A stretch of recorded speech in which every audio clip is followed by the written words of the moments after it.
One of the children in one of my marriages had an issue with me. Now, it took a while to figure out what that issue was, but what it came down to was that child had experienced me argue with the woman of the house in front of them and did not like what they experienced. So they decided that they were not going to like me anymore. Okay? Put a pin in that. Growing up in the 90s in Detroit, I don't know what it's like today, but growing up in the 90s, it was always common to have a home on the block that had a lot of foster kids. They came and went. We played basketball with them. We went to school with them. We were friends with them, so on and so forth. Now, more times than none, the people that owned the home had a child or more, right? But in this particular case, in this particular situation, I want to talk about a situation where there was this one child that was still at home. I believe their older siblings had moved on. It's kind of like the youngest child of parents that wound up having them having that child when they were older, but the older siblings have been gone. And this child is in a home where foster kids are coming and going all of the time.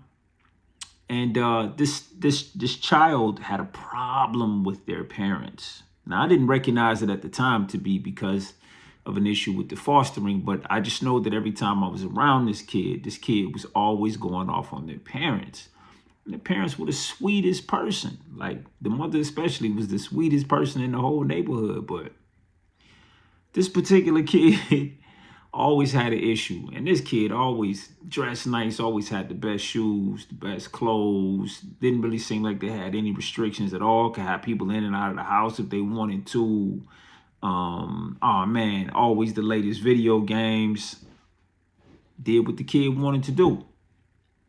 Now, I was explaining to the kid that the fostering situation was to help the community. They had room. It was a big house.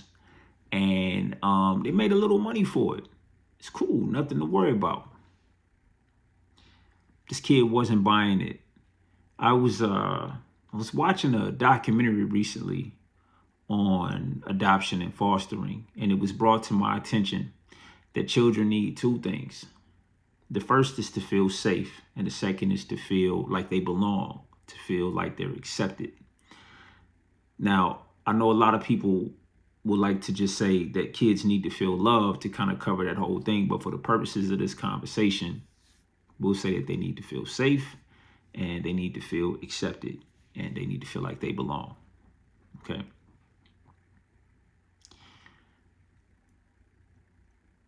It was a lot of emotional heavy lifting. It had to be a lot of emotional heavy lifting for that kid to be okay watching strangers come in and out all of the time and watching this kid's parents' affection and love seem like it was being split between them.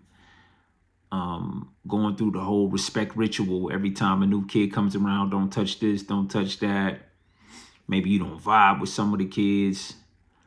And this particular kid I'm talking about wasn't particularly always cool to be around. You know, a lot of ego, maniacal reactions to things.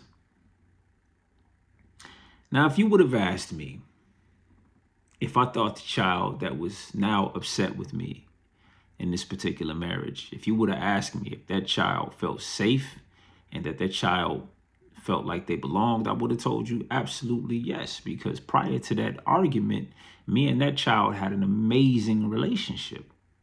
Not a problem at all. If you would have asked me if that child felt safe, I would have told you absolutely, because the woman of the house made sure that the children were safe, and I was pretty sure I made the child feel protected. I would also feel like the child wouldn't think I'd hurt a fly. But here's the thing. You can never know how you're experienced in the world. You can only guess. You don't know you don't know how it feels to be in an empty room without you, and then know how the energy changes when you walk into it. You have never sat outside you and experienced you go from calm, have some sort of stimulus show up, and then you become angry. You don't know what it feels like for you to be angry around other people. It's an all-encompassing emotion, right? You don't know how loud you're talking. You don't know how aggressive you're talking. So when this child experienced those things from me, right in front of them, it upset the child. And the child said, oh, this is not somebody I can trust. It doesn't matter what happened before or after it. I had been, for lack of better words, exposed. And I did have some anger issues. I did. I really did. And I struggled throughout that marriage to get that together. And I never got it all the way together, but I struggled with it. But this really brings up another point. You see, conflict resolution has to be top 3 things children learn from us.